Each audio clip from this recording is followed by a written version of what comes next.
Hey, this is Daryl Henry with the Insurance for Entrepreneurs YouTube channel, where I'm talking about business and insurance issues for entrepreneurs that are trying to do something great while I try and do something great. Today's topic is the things that I've learned about sexual abuse that I want all my social service entrepreneur customers to know. I wrote an article about it recently. I wanted to record a video too. So let's go. The first thing that I want to talk to people about is that your background checks are not going to keep out all the sexual predators. It's a necessary first precaution, but here's the truth of it. Most of the people that are caught in a sexual offense, it's the first time they've ever been caught for it, which logically means if you ran a background check, the background check alone would not have screened out that person. So it's really important that even if you do run background checks, don't fall into a sense of complacency. The second thing you need to know is sexual predators will be someone you know and trust. The key thing to abuse and sexual predators getting access to children is that they have to get access. And people that are not trusted do not get access to children. So the people that get the access, it's teachers, it's trusted administrators, people in the community, and they'll say to the parents that, hey, don't worry, I can drive them to and from practice. And the parents have to be willing to say yes in that situation. So the importance of this thought is that even if you know people, even if you trust people, that you still need proper supervision in order to protect the organization, because when it does happen, the event is going to come from someone you know and trust. The third thing in the article is that when sexual predators start, they don't stop. And a large number of them will abuse more than 10 kids. At least 20% are going to abuse more than 10 kids before they stop and are caught. There's a couple reasons behind it. They are pathological liars. They fool everybody around them. I think Jerry Sandusky is a great example of a couple of things that we just talked about. He was prominent, he was well known, he was trusted, he fooled everybody around him into getting private access to children, and he never stopped. It's not like he ever repented to the situation. Even when people started catching on to it, he never stopped.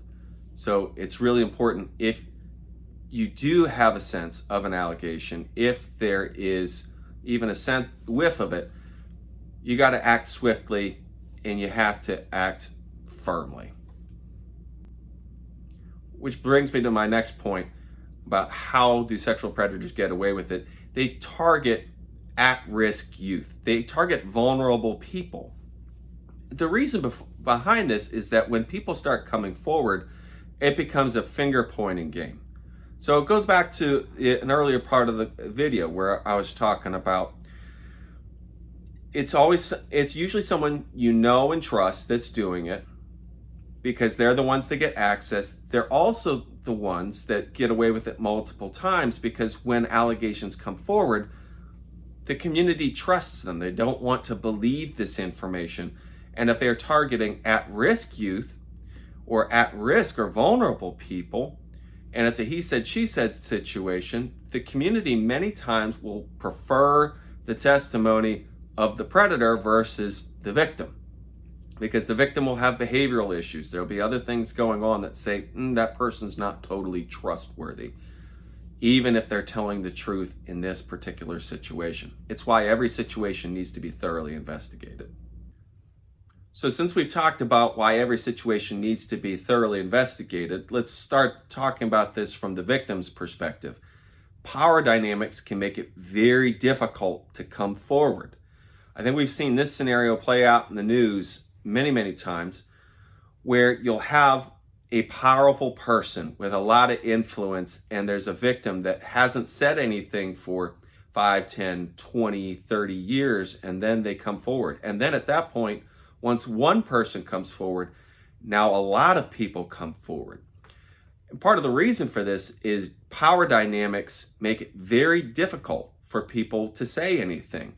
If you're in a situation where it's a youth and a coach is doing something, and that coach is a trusted person, and they're the best coach.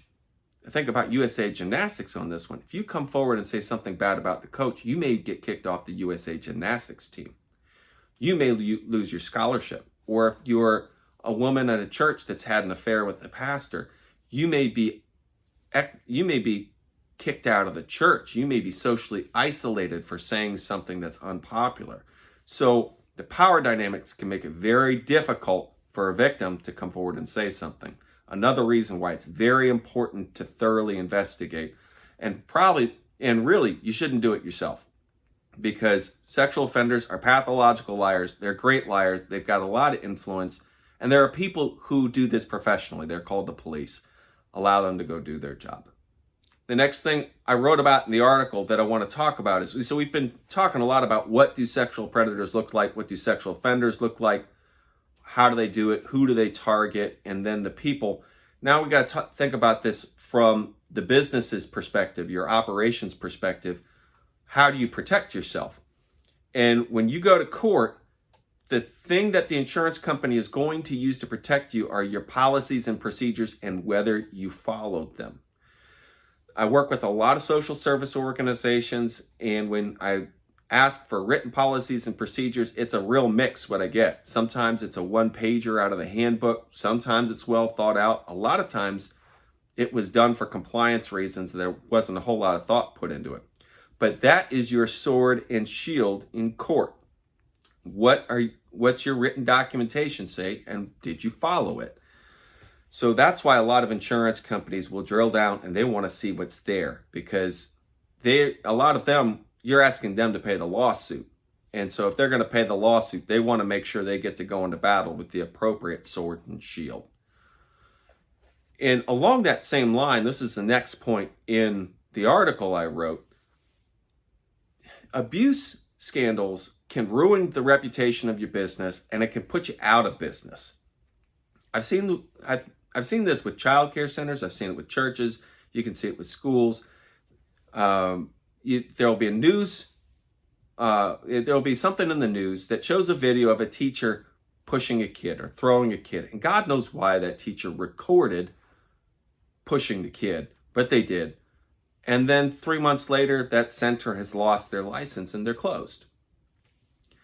Same thing happens with churches. Pastor has an abuse scandal, or it's a youth pastor, and all of a sudden the community loses trust in the organization. See, that's the key thing here, is that if the organization has an abuse situation and doesn't respond appropriately, the community loses trust. And for social services, the whole operation is built on trust within the community. And once that's gone, it's really hard to come back from that. I mean, who's going to drop their kid off at a child care center with a history of abuse? Who's going to want to go to a church with a history of abuse?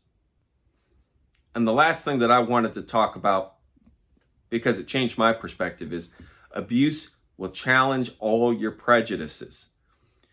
So a couple of situations that I've seen in my time are a female teacher having an affair with a high school basketball star. I've seen caregivers. I've seen a counselor in an outpatient substance use disorder program, female counselor, have an affair with a male client. That was an abuse claim. I've also seen a female caregiver have a relationship with a male individual with intellectual disabilities. In all of these situations, maybe this says more about me than the situations, but it went against my biases on what is abuse. So it's important when we're going into the situation that we think about it from a power dynamic perspective. There's a person who has the power, and then there's a person that does not have the power. And misusing that power, that's what abuse is. It's not male, female, female, male, male, male. It is power and misuse of power. Thanks for listening. I hope this was helpful. I know it's a dark topic. To me, it's important because this topic changes lives for the worse when it's not handled correctly. And it is so important to my social service clients to think about it. I'm Daryl Henry with the Insurance for Entrepreneurs YouTube channel. If you have questions, my email address is daryl.henry1103@gmail.com. This is the Insurance for Entrepreneurs YouTube channel. If this content was helpful, please click like and subscribe. It helps other people find the content. Thanks for listening.